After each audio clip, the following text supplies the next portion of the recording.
Cinema സ്ക്രീനിൽ കണ്ടപ്പോഴേ എനിക്ക് നമ്മുടെ നാട്ടിലുള്ള ഒരു ടാക്സി ഡ്രൈവറെ, അതായത് ഒരു ടാക്സി ഡ്രൈവർ എപ്പോഴും അദ്ദേഹത്തിൻ്റെ സീനിൽ പരമാവധി ഒതുങ്ങി നിൽക്കും, മറ്റുള്ളവർക്ക് മാക്സിമം ആൾക്കാരെ അതിനകത്ത് ഉൾപ്പെടുത്താൻ വേണ്ടിയിട്ട്.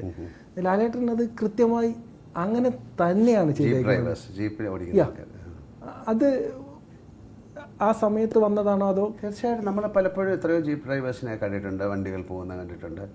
പിന്നെ അവരെ നിങ്ങൾ പറഞ്ഞ പോലെ അവർ ഒരാളെയും കൂടെ അതിലേക്ക് കയറ്റാനായിട്ട് അവരെങ്ങനെയാണ് വണ്ടി ഓടിക്കുന്നത്? ഒരു പക്ഷെ അവർ 3/4 ഭാഗം വെളിയിരുന്നുകൊണ്ടാണ് വണ്ടി ഓടിക്കുന്നത്. സ്റ്റോറി ബോർഡ് വരച്ചിട്ടാണല്ലേ ചിത്രം ചെയ്തേക്കുന്നത്. ഇത് അഭിനയത്തെ സഹായിച്ചിട്ടുണ്ടോ? എങ്ങനെയാണ് അത് അത്തരം രീതികൾ?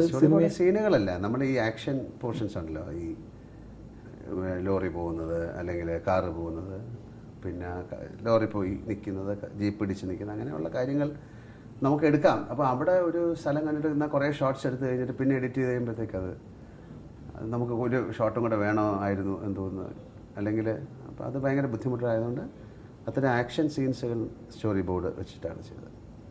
പല സിനിമകളും സ്റ്റോറി ബോർഡിൽ ചെയ്യാറുണ്ട്. മലയാളത്തിൽ വളരെ കുറവാണെങ്കിലും ബാക്കി വെളിയിലൊക്കെ മിക്ക സിനിമയും സ്റ്റോറി ബോർഡ് വെച്ചിട്ടാണ് ചെയ്യുന്നത് സീൻസൊക്കെ. ഇതിൽ ബ്ലെസ്സിക്ക് ഒരു ധാരണ ഉണ്ടാകണം അല്ലേ?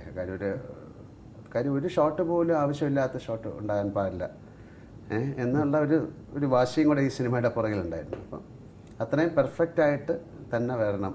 ഈ ഇത്രയും ഷോട്ടുകൾ മതി ഒരു കാറിൻ്റെ അകത്ത്. വേണമെങ്കിൽ ഒരു ഷോട്ടും കൂടെ എടുത്തു കഴിഞ്ഞാൽ ചിലപ്പം ഈ പറയുന്ന സുഖം ഉണ്ടാവില്ല. എപ്പോഴും സിനിമയ്ക്ക് ആവശ്യമില്ലാത്ത ഒരു 5-6 ഷോട്ട് ഒരു സീനിൽ വന്നു കഴിഞ്ഞാൽ അതിൻ്റെ ഒരു താളം അത് തെറ്റിപ്പോകും. അപ്പോൾ അതിന് വേണ്ടിയിട്ട് സ്റ്റോറി ബോർഡ് നമ്മൾ ചെയ്തിരുന്നു ഈ സിനിമയ്ക്ക് വേണ്ടിയിട്ട്. ഭ്രമരം എന്ന് പറയുന്ന പേര് ഈ ശിവൻകുട്ടിയുടെ ഭ്രാന്തമായ ഒരു അവസ്ഥയെ, വണ്ട് മൂളുന്ന ഒരു അവസ്ഥ, അത് കാണിക്കാൻ വേണ്ടി ഈ അവസാന സീനിൽ മാത്രമാണോ ഈ ഭ്രമരം എന്ന് പറയുന്ന പേര് ഇതിനോട് നീതി പുലർത്തുന്നത്? അല്ല, അതൊരു വളരെ സ്ട്രേഞ്ച് നെയിമാണ്. ആരും വണ്ടെന്നൊരു പേര് ഇല്ല. അതൊരു ഭ്രമരം എന്ന് പറഞ്ഞാൽ ഒരു ഭ്രമിപ്പിക്കുന്നതോ അല്ലെങ്കിൽ ഒരു വണ്ട, അയാൾക്കൊരു ഈറിനെസ് എന്ന് പറയുന്നത്, അതിൻ്റെ ഒരു ബസ് എന്ന് പറയുന്നത്, അതിൻ്റെ ഒരു ശബ്ദം എന്ന് പറയുന്നത് അയാളെ പിന്തുടരുന്നുണ്ട്. അത് നമുക്ക് എങ്ങനെ നിങ്ങൾക്ക് അതിലേക്ക് ഇംപ്ലിമെൻ്റ് ചെയ്യാം, നിങ്ങൾക്ക് എങ്ങനെ അഡോപ്റ്റ് ചെയ്യാം എന്നുള്ള രീതിയിലാണ് ആ പേര്. നമ്മൾ സിനിമയുടെ അവസാനം ഒരു വണ്ടി ഇങ്ങനെ പറന്നു വന്നിരിക്കുന്നതാണ്. അപ്പോൾ അയാൾക്ക് എന്ത് സംഭവിച്ചു എന്നുള്ളത് ഇപ്പോഴും ഒരു വീകാണ്. അയാളുടെ മാനസികാവസ്ഥ എന്താണെന്ന് നമുക്കിപ്പോഴും മനസ്സിലാകുന്നില്ല. അയാൾ പറയുന്നത് ഇപ്പോൾ ഐ എം നോർമൽ, ഇപ്പോൾ പൊയ്ക്കോളൂ എന്നാണ് പറയുന്നത്. ഇപ്പോൾ പൊയ്ക്കോളൂ, പക്ഷേ കുറച്ച് കഴിയുമ്പോൾ ഞാൻ എന്താണെന്ന് നമുക്കറിയില്ല. അതിപ്പം അയാളുടെ ഒരു സ്റ്റേറ്റ് ഓഫ് മൈൻഡാണ്. അപ്പോൾ വീണ്ടും അയാളൊരു ഭ്രമരമായിട്ട് ചിലപ്പോൾ അയാൾ പറന്ന് പോയിട്ടുണ്ടാകാം, അല്ലെങ്കിൽ അയാൾ എന്താണെന്നുള്ളത് നമ്മൾ കണ്ടുപിടിക്കേണ്ടിയിരിക്കുന്നു. അപ്പോൾ ആ സിനിമയുടെ പേര് തന്നെ വളരെ സ്ട്രേഞ്ച് ആയിട്ടുള്ളൊരു പേരാണ് ഭ്രമരം. എന്നപ്പോൾ നമ്മളെപ്പോഴും ഒരു സിനിമയുടെ പേരിടുമ്പം ഭ്രമരം എന്ന് പറയുമ്പോൾ ആദ്യം എങ്ങനെ ഒരു സിനിമയ്ക്ക് പേരിട്ടാൽ, പക്ഷേ ഇപ്പോൾ ഈ സിനിമ കാണുമ്പോൾ ചിലപ്പോൾ ഇതിന് ഈ ഭ്രമരം എന്നേ പേരിടാവുള്ളൂ എന്ന് തോന്നിപ്പിക്കുന്ന രീതിയിൽ ആ സിനിമ ഉണ്ടാക്കാൻ കഴിഞ്ഞു എന്നുള്ളതാണ് ബ്ലെസ്സിയുടെ വിജയം.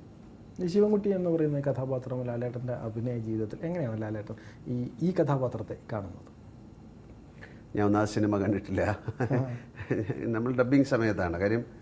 അതല്ലാതെ ഈ നമുക്കെപ്പോഴും സിനിമ കാണുന്ന സമയത്ത് ഈ സൗണ്ടോ ഒന്നുമില്ലാതാണ് നമ്മൾ കാണുന്നത്.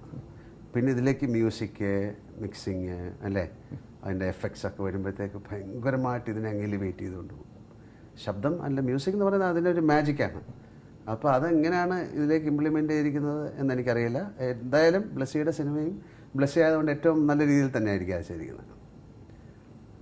ആസ് ആൻ ആക്ടർ തീർച്ചയായിട്ടും എൻ്റെ സിനിമാ ജീവിതത്തിൽ എനിക്ക് എപ്പോഴും ഓർക്കാവുന്നൊരു കഥാപാത്രം തന്നെ ആയിരിക്കും ശിവൻകുട്ടി എന്ന് തോന്നുന്നു.